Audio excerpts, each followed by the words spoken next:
بسم اللہ الرحمن الرحیم۔ اللہ تبارک و تعالیٰ جب کسی کی مدد کرتے ہیں تو دنیا کی کوئی طاقت اس کا کچھ نہیں بگاڑ سکتی، اور اگر اللہ تبارک و تعالیٰ کسی کو نقصان پہنچانا چاہے تو دنیا کی کوئی طاقت اس کے نقصان کو ختم نہیں کر سکتی۔ یہ ہمارا عقیدہ ہے۔ قرآن کریم کے اندر اللہ تعالیٰ نے اس کو بیان فرمایا ہے۔ کتابوں کے اندر ایک واقعہ لکھا ہوا ہے کہ چند چور جو ہے کسی گھر کے اندر چوری کرنے کے لیے گئے تو گھر کے اندر میاں بیوی اور چھوٹا بچہ جھولے کے اندر سو رہے تھے۔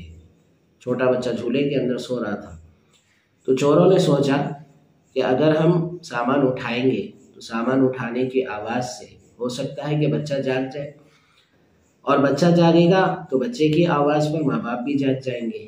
اس لیے ان لوگوں نے کیا کیا کہ چھوٹے بچے کا جھولا اٹھایا اور اس کو لے جا کر باہر گلی میں رکھ دیا، اور اس کے بعد جو ہے ایک ایک سامان گھر کا نکالنے لگے۔ ایک ایک سامان نکالتے تھے اور لے جا کر گھر کے باہر گلی میں رکھ دیتے تھے۔ آخر میں وہ سامان سمیٹ رہے تھے، آخری سامان سمیٹ رہے تھے کہ بیوی کی آنکھ کھل گئی۔ جیسے ہی بیوی کی آنکھ کھلی، چور تو سارے کے سارے چھپ گئے۔ بیوی نے دیکھا کہ بچہ نہیں ہے، بچے کا جھولا نہیں ہے، اور سامان بھی نہیں دکھ رہا گھر کا سامان بھی کہاں ہے؟ تو شوہر کو اس نے جگایا۔ شوہر نے بھی دیکھا کہ بچہ بھی نہیں ہے اور سامان بھی نہیں ہے۔ اب دونوں میاں بیوی بچے کو ڈھونڈنے لگے، سامان بھی دیکھنے لگے، پورا گھر انہوں نے تلاش کیا لیکن کچھ بھی نہیں ملا۔ تو گھر کے باہر گئے تو دیکھا کہ گھر کے باہر گلی کے اندر جھولا بھی رکھا ہوا ہے اور گھر کا سامان بھی رکھا ہوا ہے۔ ابھی یہ لوگ جو ہے سمجھ ہی نہیں پائے تھے کہ گھر میں کیا ہوا ہے کہ اتنے میں دھڑام سے ان کا گھر پورا زمین پہ آ کے گر گیا، اور جتنے چور تھے وہ سارے کے سارے چور اس گھر کے اندر دب کے مر گئے۔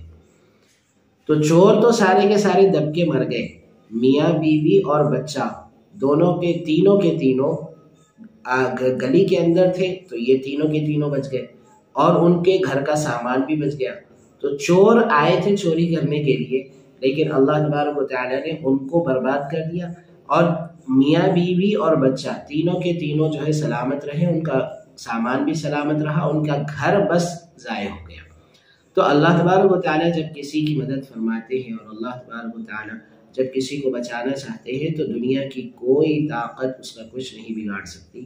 اللہ تعالیٰ حالات ہی ایسے پیدا فرما دیتے ہیں کہ دنیا کی طاقتیں اس کی حفاظت کا سامان کرتی ہیں، اس کی حفاظت کی تیاری کرتی ہے۔ تو گھر گرنے والا تھا، اللہ تعالیٰ کو معلوم تھا، لیکن اس گھر کے اندر میاں بیوی اور بچہ مرنے والے نہیں تھے۔ تو اللہ تبارک و تعالیٰ نے چوروں کو بھیجا، اور چور آئے، اور چوروں نے آ کر میاں بیوی کو بھی گھر کے باہر نکلنے پر مجبور کیا، اور بچے کو بھی انہوں نے گھر کے باہر نکال دیا، یہاں تک کہ گھر کا سامان بھی انہوں نے باہر رکھ دیا تھا۔